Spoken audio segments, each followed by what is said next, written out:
नमस्कार, स्वागत है आप सभी का डीडी न्यूज पर। आप देख रहे हैं मीडिया प्राइम। मैं हूं रमा त्यागी। अगले 1 घंटे में हम बात करेंगे देश भर की बड़ी खबरों की, बताएंगे दुनिया भर में कौन कौन सी खबरों पर है सबकी नजर, क्या चल रहा है खेल और अर्थ जगत में, और कुछ झलके फिल्म, कला और संस्कृति के क्षेत्र से भी। लेकिन सबसे पहले बड़ी खबर। अरावली मामले में अपने ही फैसले पर सुप्रीम कोर्ट ने लगाई रोक। सीजेआई की बेंच ने नई समिति गठित करने का दिया आदेश। शीर्ष अदालत ने केंद्र और 4 राज्यों को नोटिस किया जारी।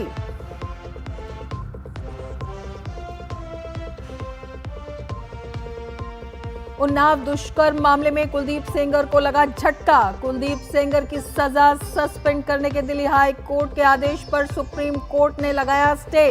सीजेआई ने कहा मामले के कानूनी पहलुओं पर होगी विस्तार से सुनवाई।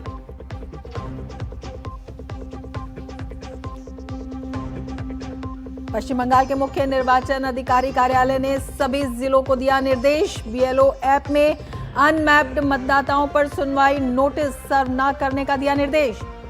अंतर पाने पर संबंधित मतदाता को पेश होने के दिए जा सकते हैं निर्देश।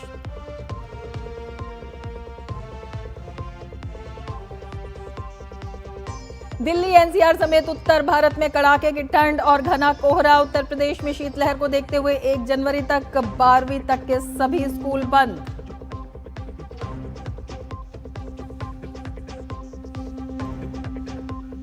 गाजा शांति समझौते और हिजबुल्लाह के साथ तनाव के बीच नेतन्याहू की ट्रंप से होगी मुलाकात। अमेरिका का फिलिस्तीन एन्क्लेव में ट्रांजिशन गवर्नमेंट और अंतर्राष्ट्रीय सुरक्षा बल स्थापित करने पर जोर।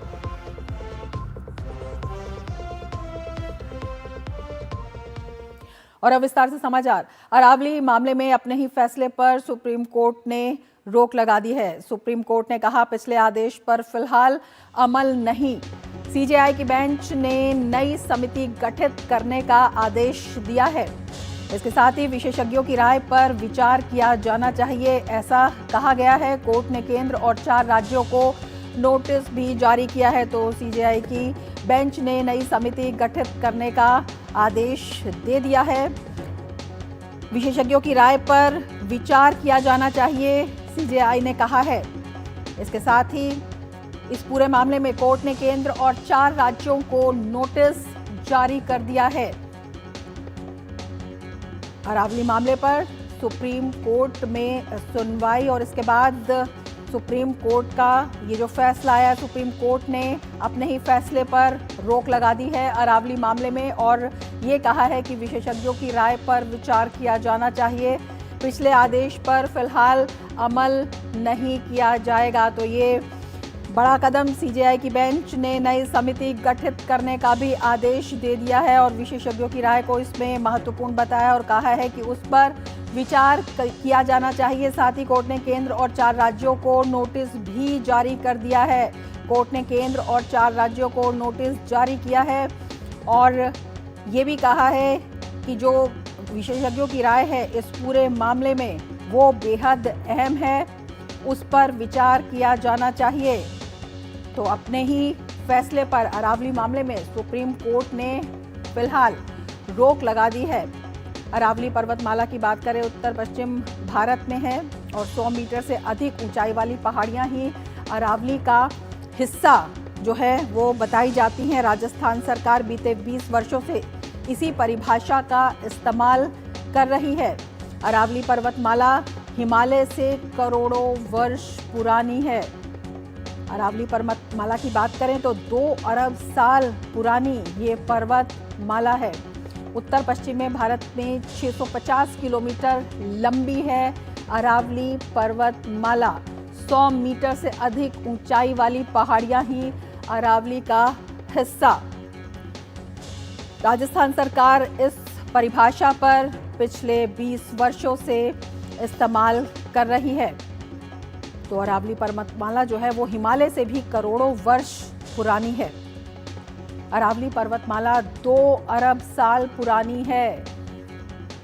उत्तर पश्चिम भारत में 650 किलोमीटर लंबी है अरावली पर्वतमाला और इस पर सुप्रीम कोर्ट ने अपने ही फैसले पर फिलहाल रोक लगाई है और विशेषज्ञों की राय जो है उस पर जो विचार है उसे महत्वपूर्ण बताया है। सुप्रीम कोर्ट से हमारे संवाददाता विकास सारथी हमारे साथ और ज़्यादा जानकारी के साथ जुड़ गए हैं।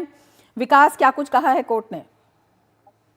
बिल्कुल, देखिए, इसमें आज जो वेकेशन बेंच थी सीजीआई की अध्यक्षता वाली, उसने ये कहा कि जो एक्सपर्ट कमेटी की रिपोर्ट है और सुप्रीम कोर्ट का जो फैसला है उसके आधार पर, जो आप याद करें कि तत्कालीन सीजीआई जस्टिस बीआर गवई ने जो फैसला दिया था, उसको लेकर के कुछ लोगों को एक भ्रम की स्थिति है, ऐसा आज सीजीआई सूर्यकांत ने कहा। और ये कहा कि इसीलिए और ज्यादा स्पष्टीकरण की जरूरत है कि जो मैंडेट था, यानी जिस उद्देश्य से ये कमेटी बनाई गई थी, एक्सपर्ट कमेटी की रिपोर्ट से कहीं ऐसा तो नहीं कि उस उद्देश्य में किसी तरह की रुकावट आ रही हो, क्योंकि इस तरह की एक भ्रम की स्थिति बन रही है कि अगर 100 मीटर की परिभाषा, 100 मीटर ऊंचाई की परिभाषा अरावली की पहाड़ियों को लेकर के रखी जाएगी, तो कहीं ऐसा तो नहीं होगा कि अरावली का जो क्षेत्र है वो और कम हो जाए और जो खनन है वो पहले से जारी रहे। तो ये यहाँ पर कुछ एक भ्रम की स्थिति है, उसको दूर करना जरूरी है, ये बात जस्टिस सूर्यकांत ने कहा। और वो अपने साथ एक नोट लेकर के आए थे पहले से तैयार किया हुआ, जिसके आधार पर उन्होंने कहा कि हमें ये लगता है कि फिलहाल एक नए सिरे से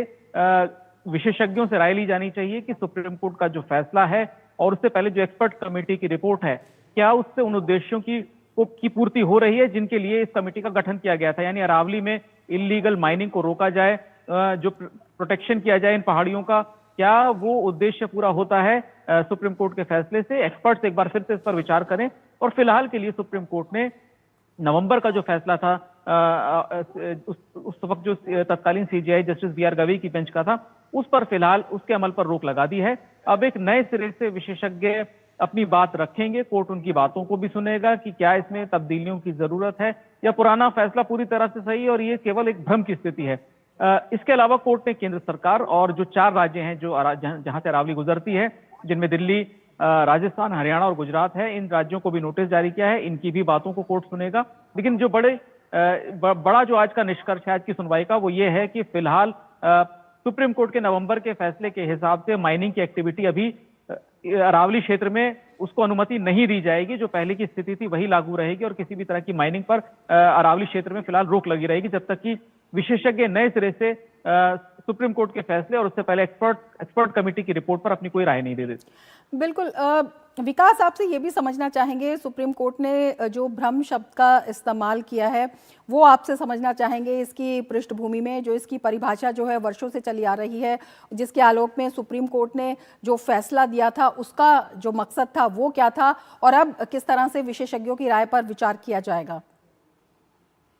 बिल्कुल, देखिए, एक्सपर्ट कमेटी एक सुप्रीम कोर्ट के आदेश पर ही गठित की गई थी, जिसमें स्टेक होल्डर्स थे, राज्यों के स्टेक होल्डर्स थे, केंद्र सरकार के वरिष्ठ अधिकारी थे, खासतौर से वन एवं पर्यावरण मंत्रालय के अधिकारी थे, और इसके अलावा इंडिपेंडेंट एक्सपर्ट्स को भी रखा गया था इस कमेटी में। तो कमेटी की जो रिपोर्ट है उसके एक भाग को लेकर के जितने भी ये एनवायरमेंट से जुड़े लोग जो काम करते हैं, उनकी आपत्ति थी कि पहले एक्सपर्ट कमेटी ने अपनी राय में ये कहा कि 100 मीटर से कम की जिन पहाड़ियों की ऊंचाई है उनको अरावली का हिस्सा ना माना जाए और इसीलिए वहां पर माइनिंग की अनुमति दी जा सकती है। जहां तक 100 मीटर से ऊंची पहाड़ियों की बात है वो स्पष्ट तौर पर अरावली श्रृंखला का हिस्सा मानी जाएंगी और वहां पर माइनिंग नहीं होगी। ये एक्सपर्ट कमेटी का ओपिनियन था। सुप्रीम कोर्ट ने भी इसको कमेटी की रिपोर्ट को जैसे कि तैसा ही स्वीकार करते हुए अपने फैसले में ये व्यवस्था दे दी थी कि 100 मीटर से नीचे की जो पहाड़ियां हैं पूरी अरावली रेंज में, उनको इसका हिस्सा नहीं माना जाएगा। इसके बाद यहाँ पर काफी विवाद शुरू हुआ, तरह तरह की बातें आई, खासतौर से पर्यावरणविद जो थे उन्होंने कहा कि ये फैसला जो है उसका एक तो दुरुपयोग होगा, क्योंकि जिन भी 100 मीटर की पहाड़ियां जिनको अरावली नहीं माना जा रहा है वहां पर पहले से ही बहुत ज्यादा माइनिंग चल रही है और सुप्रीम कोर्ट अगर ये तय कर देता है कि 100 मीटर तक किसी तरह की कोई दिक्कत नहीं आएगी, किसी तरह की कोई अलग से परमिशन की जरूरत नहीं होगी, तो यहाँ पर इलीगल माइनिंग और बड़े पैमाने पर बढ़ेगी। इसके बाद से लगातार इस फैसले को लेकर के टीका टिप्पणियां चल रही थी। सुप्रीम कोर्ट ने भी ये कहा कि जिस तरह की बातें अभी चल रही हैं, चाहे वो एक्सपर्ट्स की तरफ से हो चाहे वो पर्यावरणविदों की तरफ से हो, उनसे ये लगता है कि या तो फैसले को समझने में हमसे कुछ गलती हो रही है, सुप्रीम कोर्ट के फैसले और एक्सपर्ट कमेटी की रिपोर्ट को समझने में कुछ भ्रम की स्थिति है। तो अगर एक नए सिरे से दोबारा एक्सपर्ट्स अपनी राय इस पर रख देंगे तो वो भ्रम की स्थिति दूर हो जाएगी। अब ये विशेषज्ञ समिति जो दोबारा अपना काम करेगी और अपनी बात को रखेगी, अगर वो ये कहती है कि पिछले फैसले में कोई कमी नहीं है और इससे किसी भी तरह की इलीगल माइनिंग नहीं बढ़ेगी, तो सुप्रीम कोर्ट जो अभी एक जो स्टे किया है सुप्रीम कोर्ट ने इसके पूरे अमल पर, वो हट सकता है, या एक्सपर्ट कमेटी कुछ नए सुझाव दे सकती है जिस पर सुप्रीम कोर्ट जरूरी बदलाव करके एक नया आदेश जारी करेगा। लेकिन ये आने वाले समय में सब बातें साफ हो पाएंगी। फिलहाल जो बड़ी बात है वो सुप्रीम कोर्ट ने ये माना है कि फैसला बहुत सारे लोगों को समझ में नहीं आ रहा है या उसको लेकर के एक भ्रम की स्थिति है जिसे दूर किया जाना जरूरी है। और कोर्ट अपने सिरे पर तो जो भी आने वाले दिनों में आदेश देगा ही, लेकिन उससे पहले एक्सपर्ट्स का ओपिनियन आना जरूरी है। हालांकि इस कमेटी का फॉर्म कैसा होगा, इसमें कौन कौन लोग होंगे, अभी उम्मीद यह है कि जब लिखित आदेश आएगा तो उसमें ये नाम भी तय हो जाएंगे कि कौन कौन एक्सपर्ट्स इसमें होंगे। क्या राज्यों से भी इस बार फिर से दोबारा से प्रतिनिधि रखे जाएंगे, और यह एक्सपर्ट जो इंडिपेंडेंट एक्सपर्ट्स हैं वो कौन हो सकते हैं, ये सारी बातें सुप्रीम कोर्ट के अगले लिखित आदेश में जो भी वेबसाइट पर आएगा उसमें साफ हो जाएंगी। ये भी आपसे जानना चाहेंगे कि केंद्र और 4 राज्यों को जो नोटिस जारी किया है सुप्रीम कोर्ट में, उसमें क्या कहा गया है? देखिए, क्योंकि इन 4 राज्यों से होकर के गुजरती है पूरी अरावली श्रृंखला, इसीलिए ये एक स्टेक होल्डर्स आप इन्हें कह सकते हैं कि इनके बहुत बड़े हित इससे जुड़े हैं। इलीगल माइनिंग एक बड़ा मसला है, लेकिन ये भी माना गया था एक्सपर्ट कमेटी की तरफ से कि बहुत सारे डेवलपमेंट प्रोजेक्ट के लिए और जो स्टोन की जरूरत होती है बहुत सारे कंस्ट्रक्शन प्रोजेक्ट में, उसके लिए भी माइनिंग जरूरी है। लेकिन ये माइनिंग ऐसा ना हो कि पूरी अरावली श्रृंखला को ही खत्म कर दे। तो एक संतुलन कैसे बनाया जाए, इसको लेकर के सुप्रीम कोर्ट ने एक एक्सपर्ट कमेटी गठित की थी। तो यहाँ पर राज्यों का भी बहुत बड़ा हित जुड़ा हुआ है इस पूरे विषय से। उनको लीगल माइनिंग, जो पूरी कानूनी तरीके से, वैध तरीके से जो माइनिंग होती है, उसकी जरूरत उन्हें भी है अपने डेवलपमेंट प्रोजेक्ट्स के लिए। लेकिन उसके नाम पर पूरी अरावली श्रृंखला को ही साफ ना कर दिया जाए, ये भी एक बड़ा मसला है। इसको लेकर के सुप्रीम कोर्ट ने कहा है कि हम विशेषज्ञों से एक बार नए सिरे से पूरी इस रिपोर्ट और सुप्रीम कोर्ट के फैसले पर उनकी राय जानेंगे, और इसके बाद ही आने वाले दिनों में कोर्ट क्या रुख अख्तियार करता है, क्या इस फैसले में तब्दीली करेगा, या इस फैसले में जिन बिंदुओं को लेकर भ्रम की स्थिति है उस पर नए एक्सपर्ट्स अपनी कोई बात रखेंगे, ये सारी बातें आने वाले दिनों में साफ हो जाएंगी। आप नजर बनाए रखें विकास। फिलहाल धन्यवाद पूरी जानकारी के लिए। अमृत प्राइम में फिलहाल लेते हैं एक ब्रेक। आप बने रहिए टीडी न्यूज के साथ।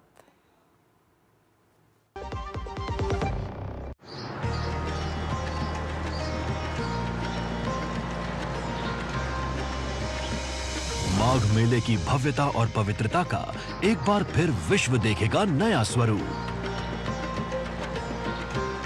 करोड़ों श्रद्धालुओं के लिए परंपराएं वही और सुविधाएं नई, जहां पग पग पर आस्था और दिव्यता की मिलेगी अनुभूति। जब संगम की रेती पर संत महात्माओं की होगी उपस्थिति, 6 पावन पर्व स्नानों में अखाड़ों के संतों का समागम, पूरे विश्व में माघ मेले की महानता का होगा वर्णन। यशस्वी प्रधानमंत्री नरेंद्र मोदी जी के मार्गदर्शन और माननीय मुख्यमंत्री योगी आदित्यनाथ जी के नेतृत्व में माघ मेला 2026 आस्था की लहराती पताका, विकास की नई गाथा, काम दमदार, डबल इंजन सरकार। जरा सी हंसी दुलार जरा सा, जरा सी अनबन प्यार जरा सा,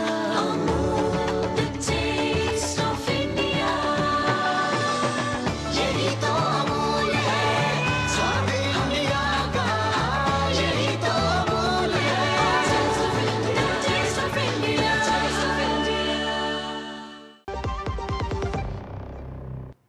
ब्रेक के बाद फिर से आपका स्वागत है। आगे बढ़ते हैं। पश्चिम बंगाल में चुनाव आयोग ने सुनवाई के पहले चरण में 31,68,424 मतदाताओं को नोटिस जारी किया था। अब चुनाव आयोग ने कहा है कि इनमें से जिन मतदाताओं के नाम 2002 के मतदाता सूची के सॉफ्ट कॉपी में नहीं है लेकिन हार्ड में है, ऐसे वोटरों को सुनवाई में आने की जरूरत नहीं है। वहीं चुनाव आयोग ने 2002 की मतदाता सूची के सॉफ्ट कॉपी में नाम ना होने के सवाल पर स्पष्टीकरण भी दिया। चुनाव आयोग ने कहा है कि 2002 में पश्चिम बंगाल की मतदाता सूची डिजिटाइज्ड नहीं थी और जब इसे डिजिटाइज किया गया तो कुछ के नाम तकनीकी खामियों के चलते सॉफ्ट कॉपी से छूट गए थे। कोलकाता से हमारे साथ सौरभ दत्ता और ज्यादा जानकारी के साथ जुड़े हुए हैं। सौरभ, क्या कुछ कहना है चुनाव आयोग का? और देखिए, टीएमसी यहाँ पे लगातार रमाजी एसआईआर के विरोध में कह रही है कि चुनाव आयोग जो है वो मतदाता को परेशान कर रही है और इसलिए बार बार अपना स्टांस बदल कर रही है। लेकिन वास्तव में जो देखा जा रहा है कि चुनाव आयोग वो सारी बातें जांच कर रही है कि जिससे मतदाताओं को परेशानी ना हो। ये वो वाला कदम है। वो जताता है कि चुनाव आयोग वास्तविक में देख रहे हैं कि कितना परेशानी कम हो, और इसीलिए देखिए ये क्या हुआ है, ये हुआ है कि यहाँ पे कोई वोटर लिस्ट, बंगाल का कोई वोटर लिस्ट 2002 में जो वोटर लिस्ट था वो डिजिटलाइज नहीं था, तो उसका डिजिटलाइजेशन करना पड़ा। तो ये डिजिटलाइजेशन जब तक इतने सारे जब 7 करोड़ 66 लाख वोटर है बंगाल के, इनका जो डिजिटल ड्राफ्ट रोल को जब जो रोल वोटर रोल था उसको जब डिजिटलाइज किया गया तो टेक्निकल ग्लिच के कारण कई कई व्यक्तियों के नाम छूट गया था वोटर लिस्ट से। सॉफ्ट कॉपी में उनका नाम नहीं था, लेकिन उनका ड्राफ्ट, लेकिन उनका जो प्रिंटेड कॉपी है, जो हार्ड कॉपी है, उसमें नाम था। तो जब चुनाव आयोग को ये बात पता चला कि यहाँ पे जो लोग छूट गए हैं जिनका नाम असल में उनका नाम हार्ड कॉपी में है और ये टेक्निकल ग्लिच के कारण हुआ है, तो चुनाव आयोग ने साफ तरीके से कहा है कि आपको सुनाने के लिए आने की जरूरत नहीं है। आपका जो बीएलओ है वो ये बात एंट्री कर देंगे और आपको सुनाने में आने की जरूरत नहीं। जिस तरह से चुनाव आयोग ने 85 के उम्र के ज्यादा जो लोग हैं उनको कहा है कि आपको भी आने की जरूरत नहीं है, आप घर में रहिए, बीएलओ जाएंगे, आपका जो भी काम है घर बैठे बैठे हो जाएगा। जो असुस्थ जो बीमार है उनके लिए भी ये इंतजाम किया गया, जो बेड रिडन है, बीमार है, आ नहीं सकते, उनके लिए भी चुनाव आयोग ने ये कंसीडर किया है। तो एक तरफ टीएमसी का दावा है कि चुनाव आयोग परेशान कर रहा है वोटरों को, और दूसरे तरफ जमीन पर चुनाव आयोग का ये सारे कदम है जो जताते हैं कि वो वोटर के हित को मद्देनजर काम कर रहे हैं। सौरभ, ये तो साफ तौर पर दिखाई देता है कि ये पूरी जो मतदाता है उसको सहूलियत देने की कवायद है, और जिस तरह से स्पष्टता के साथ, पारदर्शिता के साथ जो सही लिस्ट है वो सुनिश्चित हो सके, उसकी दिशा में कदम है। टीएमसी लगातार क्यों विरोध कर रही है?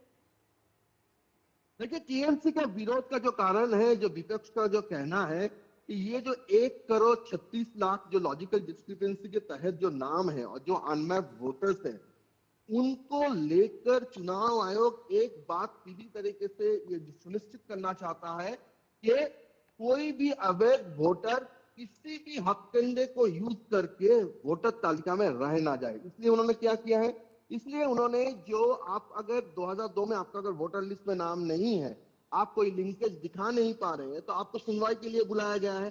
तो आप इस सुनवाई में क्या दिखाएंगे कि आप इस डेट के वोटर है? आप दिखाएंगे कोई सर्टिफिकेट दिखाएंगे। अगर आप एसटी हो तो आप एसटी का सर्टिफिकेट दिखाएंगे, एसटी हो तो एसटी का सर्टिफिकेट दिखाएंगे, ओबीसी तो ओबीसी का सर्टिफिकेट दिखाएंगे, या फिर हमें बर्थ सर्टिफिकेट दिखाएंगे। तो ये सारे जो डॉक्यूमेंट इशू कब हुए ये चुनाव आयोग देखना चाहता है, और इसलिए हर डीओ जो है, डिस्ट्रिक्ट अथॉरिटीज जो है, उनको कहा गया है कि जून से चलते असेंबली वाइज, कंस्टिट्यूएंसी वाइज कितने ऐसे सर्टिफिकेट आपने इश्यू किए हैं उसका तालिका दीजिए, और पिछले साल भी जो तालिका इश्यू हुआ है पिछले सालों में उसका भी एक लिस्ट दीजिए, और देखना यह है कि कौन से लोग ऐसे हैं जिन्होंने ये सब सर्टिफिकेट इश्यू किए हैं, कौन उनका ओहदा क्या है, क्या वो वाकई में ये सब सर्टिफिकेट इश्यू करने के हकदार है, उनको ये अथॉरिटी है, ये जांच करना है। तो चुनाव जब ये सारे स्टेप्स ले रहे हैं, जब सेंट्रल माइक्रो ऑब्जर्वर्स नियोग कर रहे हैं, तब जाके देख रहा है कि इनकी तरफ तृणमूल ने अपना जो एसआईआर को लेके अपना जो विरोध का जो स्तर है वो स्तर ऊंचा कर दिया है, और अभी तो हर एक स्टेप में वो लोग विरोध कर रहे हैं। यहाँ तक के निर्वाचन सदन 31 दिसंबर इस साल के आखिरी दिन वहां पे दिल्ली में अभिषेक बनर्जी जो टीएमसी के, ममता बनर्जी के बाद ही जिनका नाम लिया जाता है, उन्होंने जो प्रोग्राम है वो भी घोषित किया है कि वो लोग जाएंगे और वहां पे विरोध जताएंगे इस पूरे मामले को लेकर। उससे इतर भी अगर देखें तो चुनाव आयोग की हमेशा ये कवायद होती है कि एक स्पष्ट और सही जो वोटर लिस्ट है वो जो है अस्तित्व में होनी चाहिए। जो मतदाता हैं वो ही होने चाहिए, जो फर्जी मतदाता हैं उनके नाम नहीं होने चाहिए, क्योंकि बहुत सारी अनियमितताएं भी देखने को मिलती हैं अक्सर। अगर हम पश्चिम बंगाल की बात करते हैं जहां पर आप मौजूद हैं, किस तरह की जो अनियमितताएं भी हैं इसमें सामने आई हैं? देखिए, अनियमितता जो सामने आई है उसमें से काफी सारी बातें, ये 7 जो डिस्क्रिपेंसीज के बारे में चुनाव आयोग देखना चाहती है कि बाकी में ये इसमें से कितने सारे वोटर वैध है, कितने सारे वोटर्स अवैध है, उसमें क्या क्या है। उसमें पहला ये है कि पापा माँ के साथ, मतलब पिता और माता के साथ उनके लड़कों या लड़कियों का जो एज का जो डिफरेंस है, उम्र का जो अंतर है, वो अंतर कहीं दिखा जा रहा है कि 15 साल से कम है या फिर 50 साल से ज्यादा। ये तो स्वाभाविक नहीं है। 2002 में उनका वोटर लिस्ट में नाम नहीं है, लेकिन 2025 के हिसाब से उनका उम्र 45 से ज्यादा है, तो 23 साल से उन्होंने वोटर लिस्ट में नाम क्यों नहीं उठाया?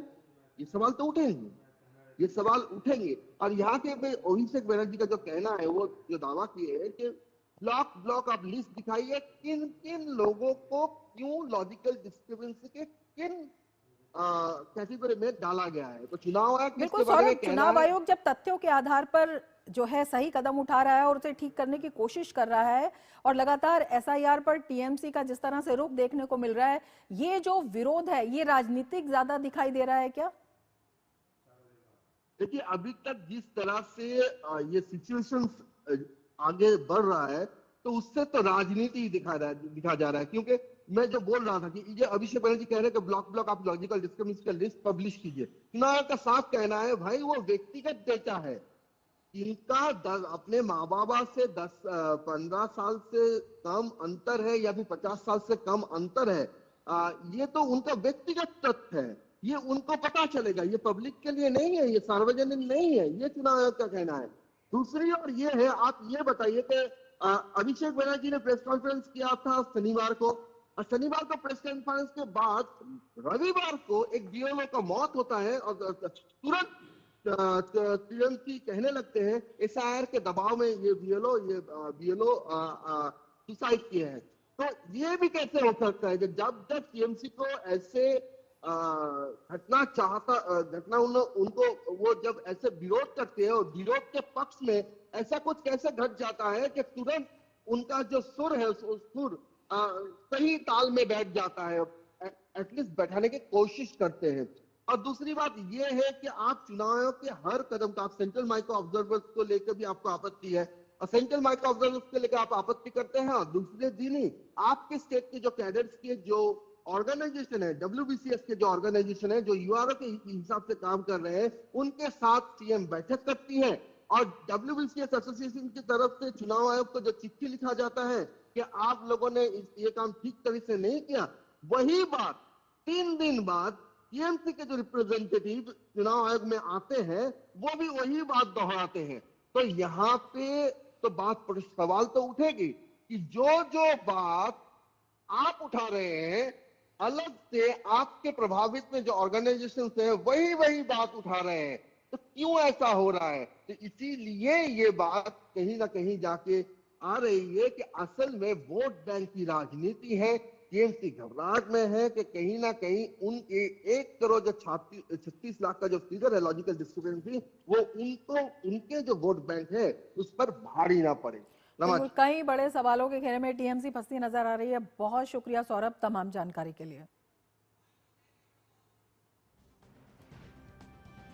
आगे बढ़ेंगे। उत्तर पूर्व भारत समेत देश के अधिकांश हिस्सों में भीषण सर्दी और घने कोहरे का दौर जारी है। कोहरा, सर्दी और शीतलहर से आम जनजीवन अस्त व्यस्त हो गया है।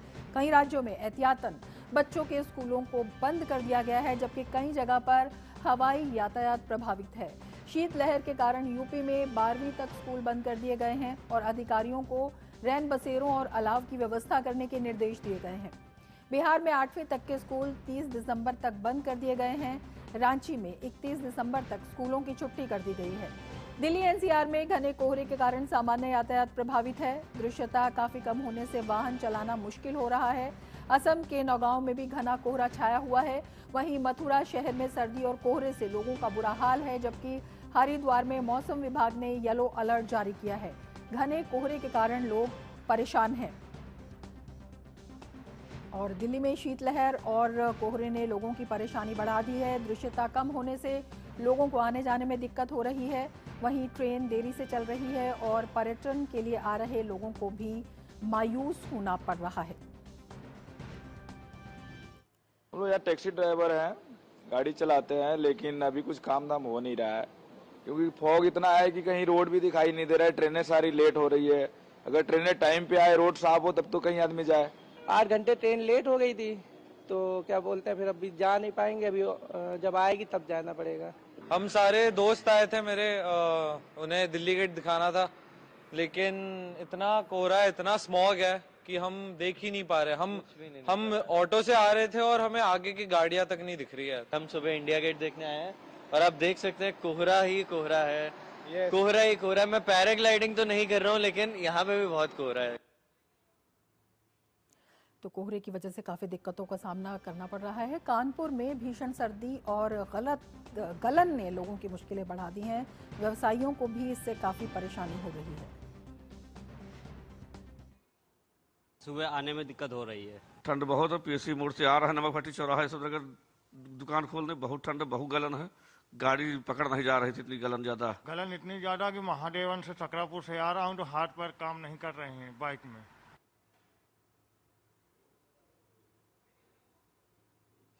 तो काफ़ी परेशानी हो रही है। शीतलहर और घने कोहरे के कारण दिल्ली एयरपोर्ट पर 128 से ज़्यादा उड़ानों को रद्द कर दिया गया है। कम दृश्यता के कारण 8 उड़ानों को डायवर्ट किया गया है और लगभग 200 सेवाओं में देरी हुई है। 64 प्रस्थान और 64 आगमन उड़ानें रद्द की गई हैं।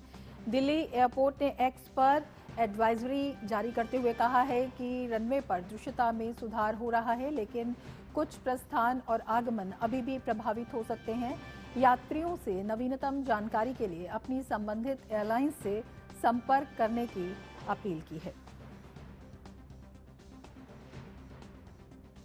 और जम्मू कश्मीर इन दिनों बर्फ की सफेद चादर में लिपटा हुआ है। पहाड़ों से लेकर मैदानी इलाकों तक हो रही बर्फबारी ने पूरे प्रदेश की तस्वीर ही बदल दी है। ऊंची चोटियों पर जमी बर्फ सूरज की रोशनी में चमक रही है, जबकि घाटियों में गिरते बर्फ के फाहे सर्दियों का एहसास और गहरा कर रहे हैं।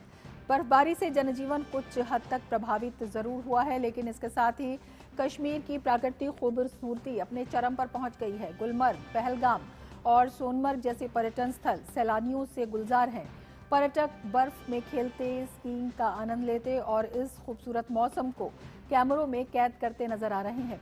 चारों ओर बिछी बर्फ की चादर, पेड़ों पर जमी रुई जैसी परतें और धुंध में लिपटी पहाड़ियां गुलमर्ग के नज़ारों को और भी जादुई बना रही हैं। कह सकते हैं कि ये बर्फबारी न सिर्फ मौसम की सौगात है, बल्कि कश्मीर की प्राकृतिक सुंदरता में 4 चांद लगाने वाला वो जादू है जो हर किसी को अपनी ओर खींच रहा है।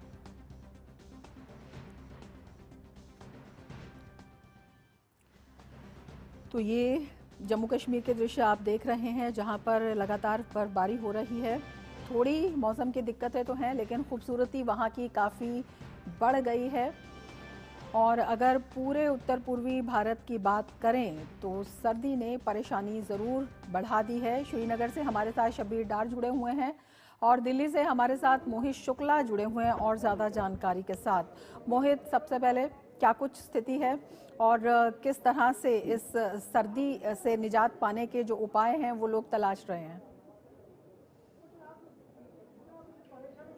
बिल्कुल रमा, राजधानी दिल्ली का अलम ऐसा हो गया है कि बढ़ती हुई ठिठुरन और शीतलहर ने राजधानी दिल्ली वालों को अपने घरों में रहने के लिए मजबूर कर दिया है। जिन लोगों को जरूरन किसी एहतियातन या कुछ ऐसे कामों पर निकलना है कि जो जरूरी काम है, जैसे किसी को अपने संस्थान की ओर जाना है, किसी को किसी और तरीके के दूसरे जो एहतियातन जो जरूरी काम है उसके लिए उनको निकलना है, तो ऐसे ही लोग घरों से बाहर निकल रहे हैं। लेकिन राजधानी दिल्ली में रफ्तार थम सी गई है। ये रफ्तार महज लोगों की नहीं है, ये रफ्तार ट्रेनों की भी है, ये रफ्तार फ्लाइट्स की भी है। आप समझिए कि दिल्ली आने वाली जो 64 फ्लाइटें हैं वो कहीं ना कहीं उनमें देरी हुई है, लेट लतीफ़ी हुई है। इसके अलावा आप समझिए इसी तरीके की संख्या जाने वाली फ्लाइट्स की भी है, यानी कि अराइवल और डिपार्चर दोनों पूरी तरीके से प्रभावित हुए हैं। आप मेरे पीछे ये जो बोर्ड देख रही हैं, मैं आपको एक तस्वीर दिखाता हूं। ये तस्वीर अपने आप में ये बता रही है, ये जानकारी दे रही है फ्लाइट चेक इन इंफॉर्मेशन। इसमें आप समझिए समझिए कि जो पंतनगर को जाने वाली फ्लाइट है इंडिगो की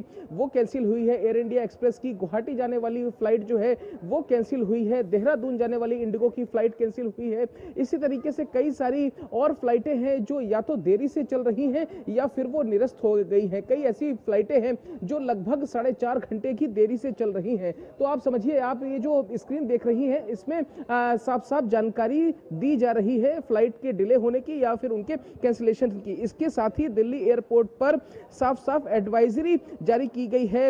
ये बताया गया है कि अगर आप अपनी फ्लाइट्स लेने जा रहे हैं तो सबसे पहले आपको अपने एयरलाइन से एहतियातन जानकारी हासिल करनी है, पता करना है, मालूमात करनी है कि आपकी फ्लाइट देरी से तो नहीं है और है तो कितनी है। इसी तरीके से आप ट्रेनों की भी मैं आपको बताऊं कि लगभग 100 के आसपास से ट्रेनें जो हैं वो देरी से चल रही हैं। दिल्ली से पहुंचने वाली या दिल्ली से निकलने वाली जो ट्रेनें हैं, प्रस्थान करने वाली ट्रेनें हैं, वो भी लेट चल रही हैं। तो चाहे वो हवाई यातायात का मार्ग हो या फिर वो रेलवे की बात हो, हर तरफ कोहरे और शीतलहर का प्रकोप देखने को मिल रहा है। सड़कों पर काम हो रहा है, ऐसा नहीं है कि राजधानी दिल्ली में काम नहीं हो रहा है। सड़कों पर आप समझिए रैन बसेरे की व्यवस्था की गई है। इसके अलावा लोगों को खुले में सर्द रात ना बितानी पड़े, इसके लिए भी पुख्ता यहाँ पर इंतजाम किए गए हैं। लेकिन सर्दी का सितम अभी जारी है और बदस्तूर ऐसी ही तस्वीरें आपको राजधानी दिल्ली के अलावा उत्तर प्रदेश तस्वीरें जो है वो साफ तौर पर दिखाई दे रही हैं। श्रीनगर से शब्बीर डार हमारे साथ जुड़े हुए हैं। शब्बीर, अगर आपके पीछे देखते हैं तो काफी खूबसूरत जो नज़ारा है श्रीनगर का दिखाई दे रहा है। जो पर्यटक हैं वो तो काफी खुश होंगे। किस तरह की स्थिति वहां पर है? ये बिल्कुल कश्मीर में जो है विंटर के साथ साथ ही यहाँ पे जो पर्यटकों का भी आना शुरू हो जाता है। और अब हमने बीते हफ्ते में देखा कि किस तरह जम्मू कश्मीर में खासतौर कश्मीर के पहाड़ी इलाकों में, चाहे गुलमर्ग हो, पहलगाम हो, वहाँ पे अच्छी खासी बर्फबारी हुई है जिसके चलते यहाँ पे पर्यटकों का आना फिर से शुरू हुआ है। और हमने देखा है कि पिछले दिनों में गुलमर्ग, पहलगाम, सोनमर्ग जैसे इलाके या डल लेक में काफ़ी सारे टूरिस्ट देखने को मिले और अब फिर से टूरिज्म रिवाइव हो रहा है। क्योंकि हमने देखा कश्मीर में अप्रैल से लेके आज तक थोड़ा टूरिज्म थोड़ा ठप सा रह गया था। लेकिन अब जो पिछले हफ्ते में बर्फबारी हुई है उससे एक अच्छी एडवर्टीजमेंट कश्मीर की हुई है। और जो तस्वीरें यहाँ से चली गई है स्नो की, उससे वो एक अट्रैक्शन बनी है लोगों के लिए और टूरिस्ट यहाँ पे इन नज़ारों का जो है मज़ा लेने के लिए यहाँ आ गए हैं। और जहाँ तक अब सर्दी की बात करें, पिछले हफ्ते जब बर्फबारी हुई थी उसके बाद कश्मीर में थोड़ी जो ड्राई स्पेल था वो टूट गया था। उसके बाद हमने देखा था कि दिन में श्रीनगर और बाकी डिस्ट्रिक्ट जो जगह हैं वहाँ पे दिन में धूप निकल आई थी। लेकिन आज जो है मौसम विभाग का फिर से एक प्रेडिक्शन है कि आज देर से एक फिर से श्रीनगर और बाकी इलाकों में जो है थोड़ी सी बर्फबारी होगी। वाले इलाकों में तो होगी, लेकिन श्रीनगर जैसे प्लेन एरियाज में भी आज रात देर गए से बर्फबारी का प्रेडिक्शन है, जिसके चलते लोग काफ़ी मुतमईन नज़र आ रहे हैं। क्योंकि श्रीनगर में भी जो बर्फबारी होगी कल से, वो पहली बर्फबारी होगी। इससे पहले गुलमर्ग और बाकी पहाड़ी इलाकों में बर्फबारी हुई थी। तो शीतलहर में भी काफ़ी तेज़ी है, क्योंकि हमने देखा कल से ही श्रीनगर में -2.6 डिग्री टेम्परेचर रिकॉर्ड किया गया। और अब जो मौसम विभाग की जो प्रेडिक्शन है उसके चलते जो श्रीनगर और बाकी इलाकों में बारिशें और बर्फबारी होने का अंदेशा है, उससे तापमान फिर से नीचे गिरेगा। और चलाई कलान का मौसम है, जैसे हम जानते हैं कि चलाई कलान 40 दिन का सख्त तरीन विंटर पीरियड होता है और उसमें रातों में माइनस और फ्रीजिंग टेम्परेचर चला जाता है, जिसके चलते यहाँ जो वाटर बॉडीज है वो जम जाती हैं या नलके जम जाते हैं। जो पर्यटकों की वहाँ पर आमद है उसको देखकर शब्बीर, सर्दी के बावजूद जो इस क्षेत्र से जुड़े हुए व्यवसायी हैं, होटेलियर्स हैं या और लोग हैं जो जुड़े हुए हैं, उनमें तो एक तरह की उत्साहजनक गर्मी का संचार हुआ होगा। बिल्कुल वो बिल्कुल खुश नज़र आ रहे हैं, वो बिल्कुल मुतमईन नज़र आ रहे हैं। क्योंकि वो देखते हैं कि जो अभी जो विंटर टूरिज्म है और वो बर्फ़ से चलते वो जब बढ़ जाएगा तो उनके काम में निश्चित तौर पर एक बढ़ावा मिलेगा। और जिस चीज़ के लिए वो काफ़ी महीनों से वेट कर रहे थे कि विंटर हो, बर्फ़ आएगी और उसके बाद जो है टूरिज्म फिर से खिलखिलाती यहाँ पर नज़र आएगी। और टूरिज्म से जुड़े जितने भी लोग हैं उनके रोज़ी में निश्चित तौर पर इस बर्फबारी और मौसम की वजह से एक बढ़ावा मिलेगा और टूरिज्म फिर से पटरी पे आने की उम्मीदें वो लगाए हुए बैठे हैं। बिल्कुल, जिस तरह के दृश्य आप दिखा रहे हैं उससे आकर्षण और बढ़ गया और उम्मीद करते हैं कि जो टूरिज्म है और बहुत ज़्यादा वहाँ पर बढ़ेगा। बहुत शुक्रिया शब्बीर, बहुत शुक्रिया मोहित हमसे जुड़ने के लिए और तमाम जानकारी हमारे साथ साझा करने के लिए। और मीडिया प्राइम में फिलहाल वक्त है एक ब्रेक का। आप जुड़े रहिए डीडी न्यूज़ के साथ।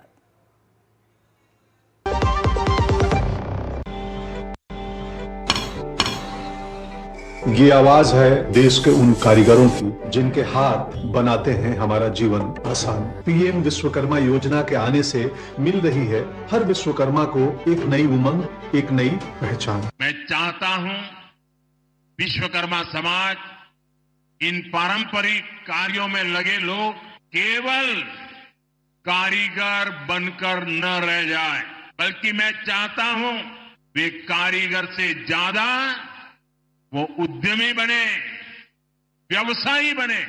ये योजना एक शुरुआत है गुरु शिष्य परंपरा की डोर मजबूत बनाने की, हुनर को नए पंख देने की और हर सपने को सच करने की। अधिक जानकारी के लिए pmvishwakarma.gov.in पर जाएं। पीएम विश्वकर्मा योजना, सम्मान, सामर्थ्य, समृद्धि।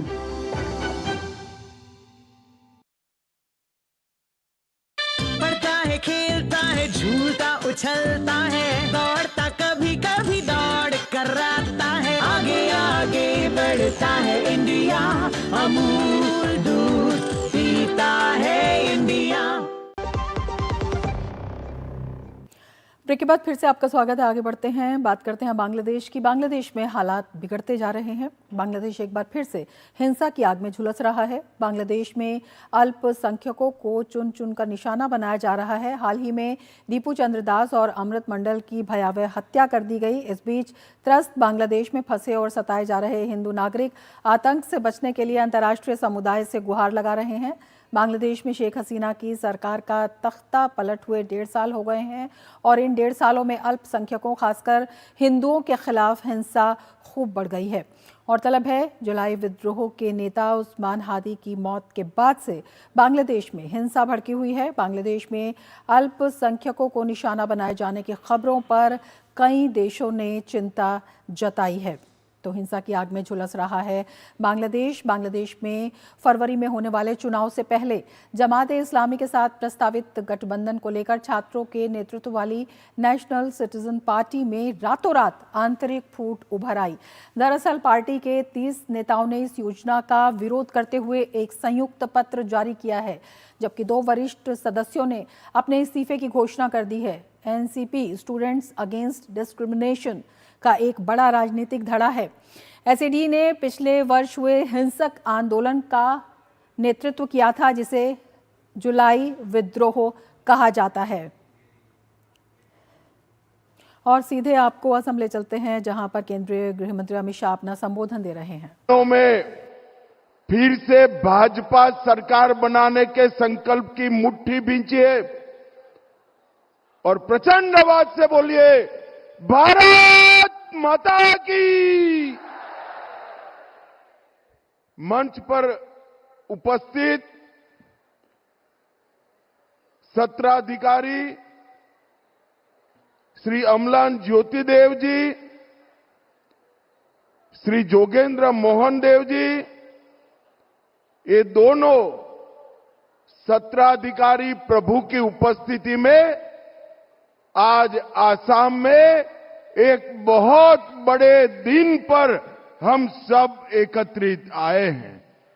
भाइयों और बहनों, आज श्रीमद शंकर देव का जन्मस्थान नौगांव, जो सालों से घुसपैठियों के कब्जे में था, उसको खाली कराकर विश्व प्रसिद्ध श्रीमद शंकर देव जी का स्थान बनाने का काम आज पूरा हुआ है।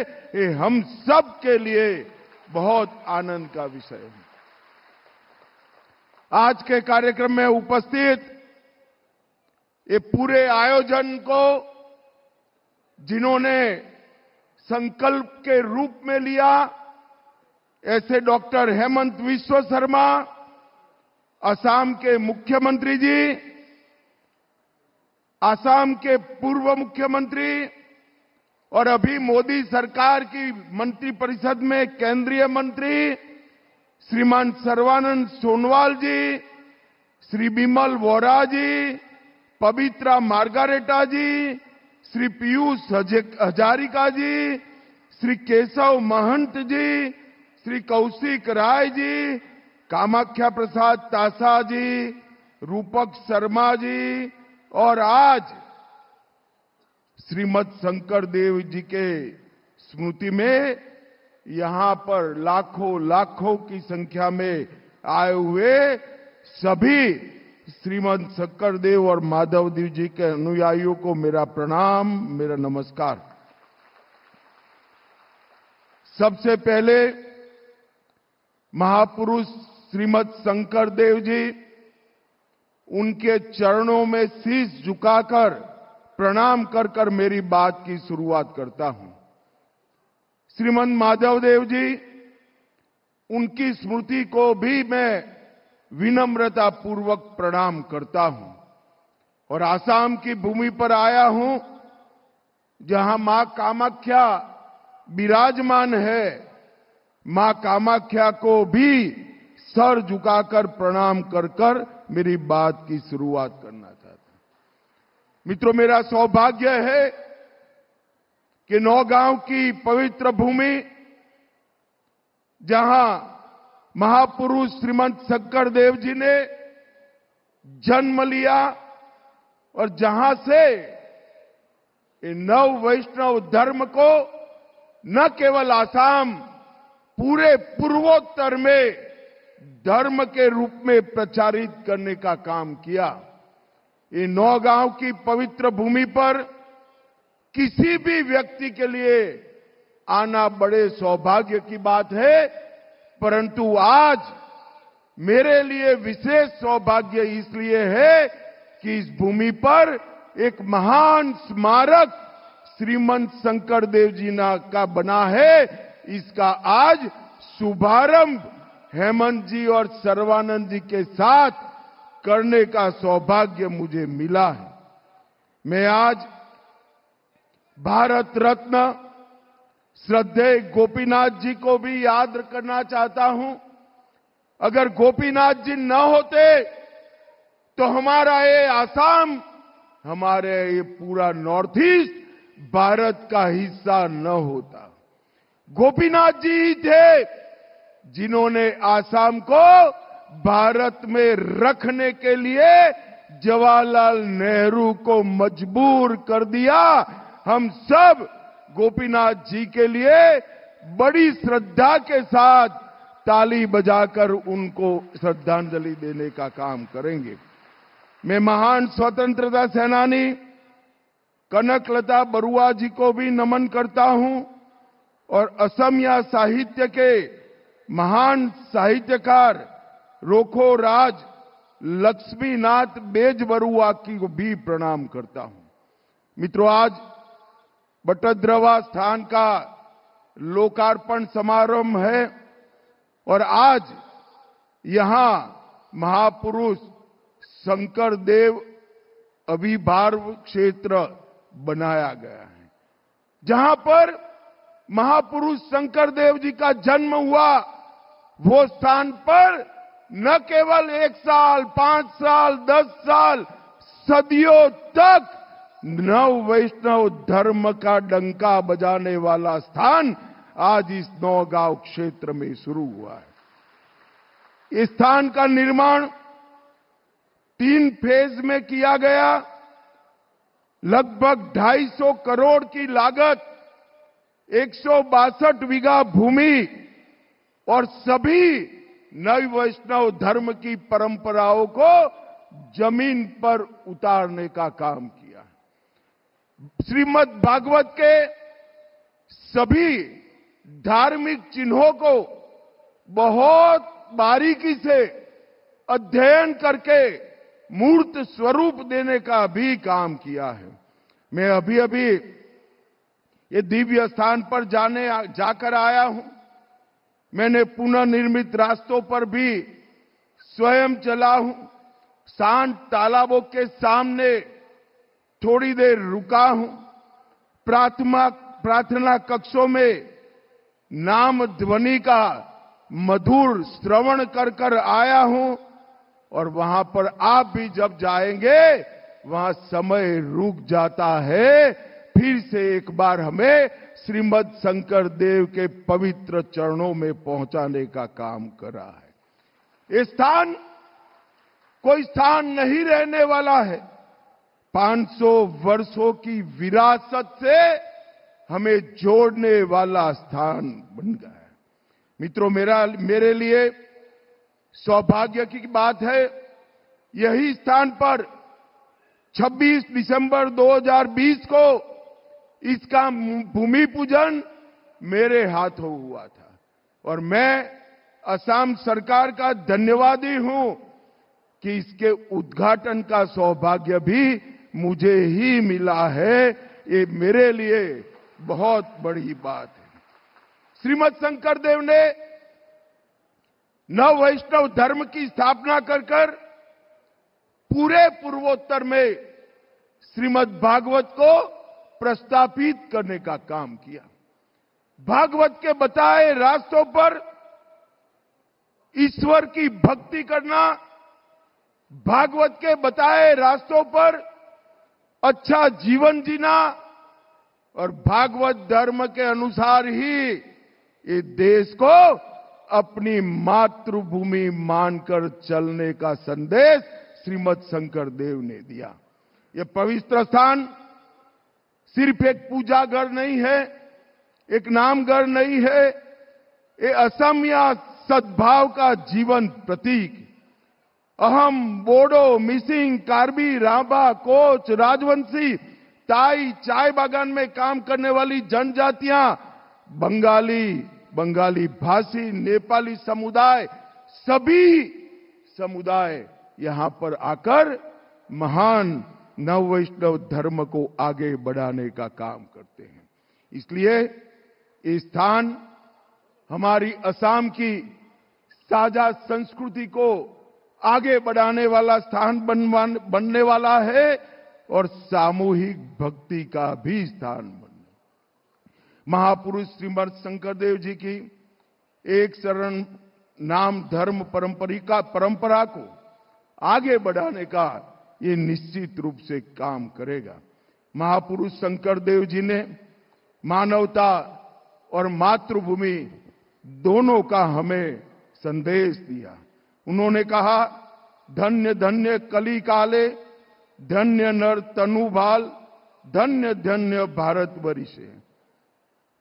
इसका मतलब है यह युग भी धन्य है, मानव जीवन स्वयं में महान है और भारत भूमि में जन्म लेना ये सबसे बड़े सौभाग्य की महान बात है। जो लोग भारत को तोड़ना चाहते हैं उनको 500 साल पहले श्रीमद शंकर देव ने एक भारत का संदेश देने का काम किया था, जिसको आज हमारे प्रधानमंत्री नरेंद्र मोदी जी आगे बढ़ा रहे हैं। मित्रों, आज बहुत अच्छा दिन है। मैं कोई पॉलिटिकल बात करना नहीं चाहता, परंतु एक बात मैं जरूर करना चाहता हूं। जो अच्छा हुआ है इसकी प्रशंसा करनी चाहिए। इतनी बड़ा सभागार है, मुझे बताइए, श्रीमद शंकर देव के स्मृति स्थान पर ये बांग्लादेशी घुसपैठिए थे, वो बरोबर था क्या? जरा जोर से बोलो, ये बरोबर था? आज हेमंत विश्व शर्मा जी को मैं बहुत मनपूर्वक बधाई देना चाहता हूं। इन्होंने इन पवित्र स्थान से घुसपैठियों को निकालकर फिर से नामघर की स्थापना करने का काम किया है। और मित्रों, ये अभियान पूरे असम के अंदर चला है। 1 लाख बीघा से ज्यादा भूमि घुसपैठियों से मुक्त कराई गई है। हमारा काजीरंगा का महान पार्क घुसपैठियों ने कब्जे किया था, वहां उनको भी खदेड़ने का काम आसाम सरकार ने हेमंत जी के नेतृत्व में किया है। ये कांग्रेस पार्टी सालों तक इनको आगे बढ़ाते रही। बात तो असम की संस्कृति की, परंतु 1983 में IMDT एक्ट लाकर उन्होंने घुसपैठिए को यहां बसने का कानूनी रास्ता बनाया। मैं आज श्रीमद शंकर देव जी की भूमि पर कहना चाहता हूं, भारतीय जनता पार्टी का संकल्प है न केवल आसाम, पूरे देश से चुन चुन कर हम घुसपैठिए को निकालने का काम करेंगे, चुन चुन कर। और भाइयों बहनों, असम की संस्कृति एक घुसपैठियों के प्रभाव में दबती जाती थी। नरेंद्र मोदी जी के नेतृत्व में यहां हेमंत बिस्वा शर्मा ने इस संस्कृति को घुसपैठियों से प्रभाव से मुक्त कर कर आज मृदंग और ताल की आवाज के साथ नामगढ़ में भक्ति संगीत सुनाई पड़ता है। ये बहुत बड़ी बात है। लगभग 1.29 लाख बीघा जमीन घुसपैठियों से हमने मुक्त कराई। ये कांग्रेस सरकार इतने साल रही, उन्होंने आसाम आंदोलन के शहीदों के लिए कुछ नहीं किया। अभी 10 दिसंबर को हमारे प्रिय प्रधानमंत्री नरेंद्र मोदी जी के हाथों से असम सरकार ने 40 साल तक जो स्मारक को नहीं बनाया, उनके बलिदान के लिए भव्य स्मारक बनाने का काम भी असम सरकार ने किया। इस 70 साल की उपेक्षा आसाम की जनता कभी भी भूल लेने वाली नहीं। ये पूरे उत्तर पूर्व को और विशेषकर असम के विकास के लिए नरेंद्र मोदी जी के नेतृत्व में इस 11 साल में हर प्रकार के विकास के काम हुए। और असम में भी पहले 5 साल श्री सर्बानंद सोनोवाल के नेतृत्व में और अब 5 साल हेमंत बिस्वा शर्मा के नेतृत्व में ये 10 साल असम के विकास के लिए सुवर्ण काल बनने वाला है मित्रों। और मोदी जी असम में, मोदी जी 11 साल में कुल मिलाकर 80 बार नॉर्थ ईस्ट आए हैं और अपने असम में 11 साल में 36 बार मोदी जी आए हैं। 36 बार नॉर्थ ईस्ट और असम में सबसे ज्यादा अपनी उपस्थिति दर्ज कराने वाला कोई प्रधानमंत्री है तो हमारे नरेंद्र मोदी है, नरेंद्र मोदी। और एक कांग्रेस पार्टी असम के हितों की बात करती है। 12 साल तक मनमोहन सिंह को असम ने यहां से राज्यसभा में भेजा और 10 साल में मनमोहन सिंह 7 बार सिर्फ असम आए थे और 7 बार में से 2 बार राज्यसभा का पर्चा डालने आए थे, पर्चा डालने आए थे। उनके लिए असम का पुनर्निर्माण, उनके लिए असम की संस्कृति, उनके लिए असम का विकास, उनके लिए असम की शांति, ये सिर्फ भाषणों का मुद्दा है। सालों से असम में कई प्रकार के आंदोलन चले। हमारे युवा हाथ में बंदूक लेकर, AK-47 लेकर यहां पर खून की नदियां बह। भारत सरकार ने मोदी जी के नेतृत्व में 2020 में बोडो समझौता किया, 21 में कार्बी समझौता किया, 22 में आदिवासी समझौता किया, 23 में DNLA समझौता किया और 23 में ही उल्फा समझौता करने का काम भारत सरकार ने किया है। और असम जो पहले बम धमाकों से गूंजता था, आज श्रीमद शंकर देव का नाम स्मरण से हमारे कान पवित्र हो रहे हैं। ये 11 साल में असम और पूर्वोत्तर की शांति के लिए नरेंद्र मोदी जी ने कई कदम उठाए हैं। और मित्रों, ये सारे समझौते सिर्फ कागज पर नहीं रहे हैं, मैं आज इस मंच से अधिकृत रूप से कहना आया हूं कि 5 के 5 समझौते में से 92% हमारे समझौते के मुद्दे क्लियर हो गए और एक बार कमल फूल की सरकार बना दो 92% को हम 100% 100% तक पहुंचा देंगे। भाइयों बहनों, मोदी जी का सरकार में ढेर सारे संस्कृति को बढ़ावे के भी काम हुए। 11,000 से अधिक कलाकारों का बिहू नृत्य आज न केवल भारत, पूरी दुनिया इसको देख रही है। यूनेस्को की विश्व धरोहर में चराईदेव मोईदम को शामिल कर विश्व भर के यात्रियों को यहां लेने का काम किया और लचित बरफुगन को सिर्फ आसाम जानता था, मोदी जी ने उनको पूरे देश में पहुंचाने का काम किया, पूरे देश में।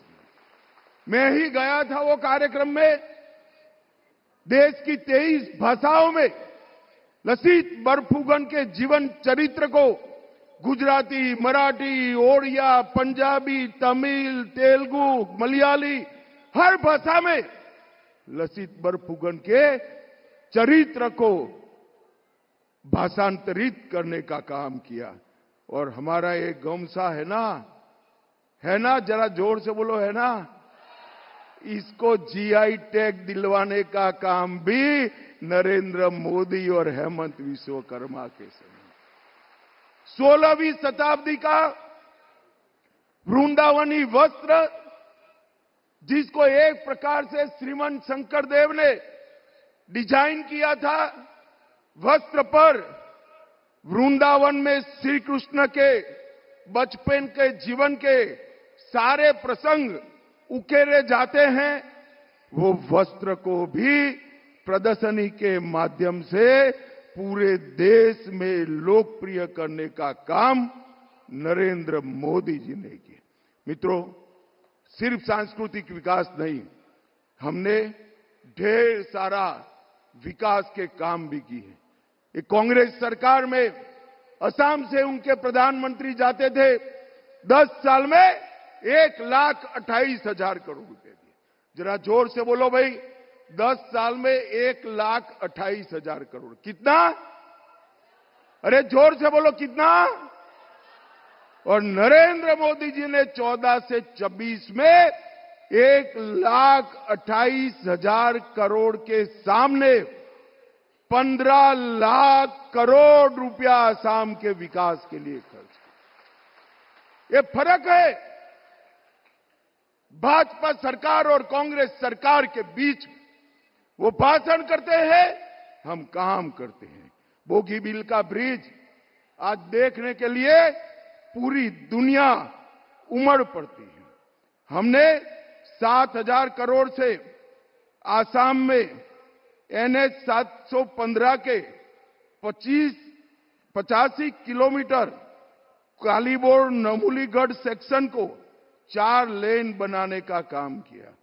हमने 3400 करोड़ से सिलचर चुराईबारी कॉरिडोर हमने स्वीकृत किया।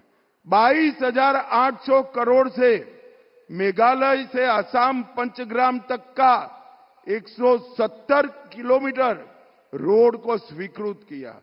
6,000 करोड़ से भारत के सबसे बड़े रेल सड़क बोगीबील पुल का निर्माण पूरा किया। 5,000 करोड़ से ब्रह्मपुत्र नदी पर 4 लेन का धुबरी फुलवाड़ी पुल शुरू हो चुका है। 2,000 करोड़ से ढोला सदिया पुल का निर्माण 2017 में किया और NESIDS 646 करोड़ से 19 सड़क और पुल की योजनाएं हमने करी और 6 लेन पुल एक दूसरा ब्रह्मपुत्र पर बन रहा है।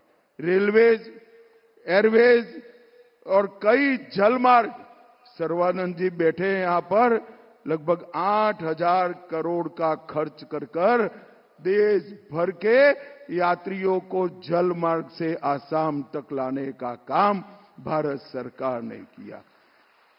लसित बरफुकन की 84 फीट ऊंची प्रतिमा बन गई।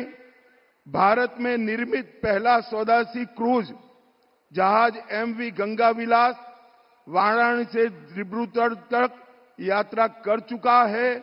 स्वास्थ्य के क्षेत्र में कितने मेडिकल कॉलेज खोले, आईएम की स्थापना हुई, नवोदय स्कूल खोले गए। स्वास्थ्य में एक बहुत बड़ा काम हुआ है। 1100 करोड़ की लागत से 750 बेड का एम्स अपने आसाम में देने का काम नरेंद्र मोदी जी ने किया। भाइयों बहनों, इसके साथ टाटा का सेमीकंडक्टर का यूनिट 10,600 करोड़ से ब्रह्मपुत्र घाटी उर्वरक निगम लिमिटेड का नया परिसर 11,000 करोड़ से 13 लाख मैट्रिक टन यूरिया के उत्पादन की व्यवस्था और ढेर सारी प्राइवेट इंडस्ट्री आसाम में आ रही है। आसाम अब आंदोलनों की जगह विकास की भूमि बन गई। दिल्ली में एक समय में आसाम को प्रॉब्लम खड़े करने वाले स्टेट के रूप में जाना जाता था। मैं कल ही गुजरात के उद्योगपतियों को मिलकर आया हूं। उन्होंने कहा आसाम अब पूरे पूर्वोत्तर का ग्रोथ इंजन बनकर देश को विकास के रास्ते पर ले। ये परिवर्तन जो आया है, ये परिवर्तन केंद्र में 11 साल तक नरेंद्र मोदी जी की सरकार और यहां 10 साल तक सर्बानंद सोनोवाल और हेमंत विश्व शर्मा की सरकार में आए। और इन्होंने क्या किया? घुसपैठिए घुसाए, वोट बैंक बढ़ाने के लिए आसाम की संस्कृति का हाथ किया। आसाम के संस्कार को, आसाम के साहित्य को, आसाम के पहरवेश को, आसाम की पूरी संस्कृति का नीचे ला जाने का काम कांग्रेस ने किया है। मित्रों, आज मैं आपको कहकर चाहता हूं, एक और 5 साल भाजपा की झोली में आसाम सरकार डाल दो, पूरे आसाम को हम घुसपैठियों से मुक्त कराएंगे, घुसपैठियों से मुक्त कराएंगे। ये हमारा संकल्प है। जो घुसपैठियों को वोट बैंक समझते हैं, ये लोग वो नहीं कर सकते हैं। घुसपैठिया देश की सुरक्षा के लिए, आसाम की संस्कृति के लिए बहुत बड़ा खतरा है, ऐसा मानते हैं, वो ही कर सकते हैं। और ऐसा मानने वाला भारतीय जनता पार्टी अकेली पार्टी है मित्रों, और कोई पार्टी ऐसी नहीं। तो फिर से एक बार श्रीमद शंकरदेव और माधवदेव के सभी अनुयायियों को मैं हृदय पूर्वक बधाई देना चाहता हूं कि श्रीमद शंकरदेव का जो जन्म स्थान है, वही स्थान पर आज एक भव्य स्मारक सदियों तक श्रीमद शंकरदेव के संदेश को, नव वैष्णव धर्म को और श्रीमद भागवत को भी सदियों तक यहां से प्रचार प्रसार की सुविधा होगी। और सब लोग श्रीमद भागवत के रास्ते पे चलकर, श्रीमद शंकर के रास्ते पर चलकर अपने जीवन का कल्याण करेंगे। फिर से एक बार बहुत बहुत बधाई। Vande Mataram.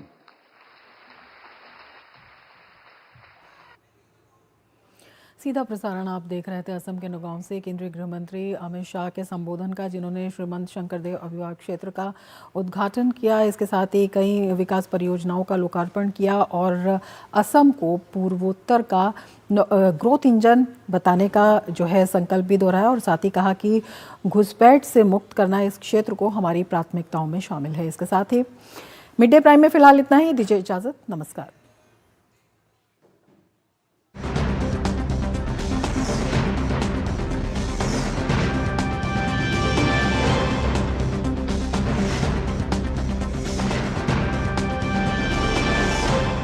Mid day prime के प्रायोजक थे LIC।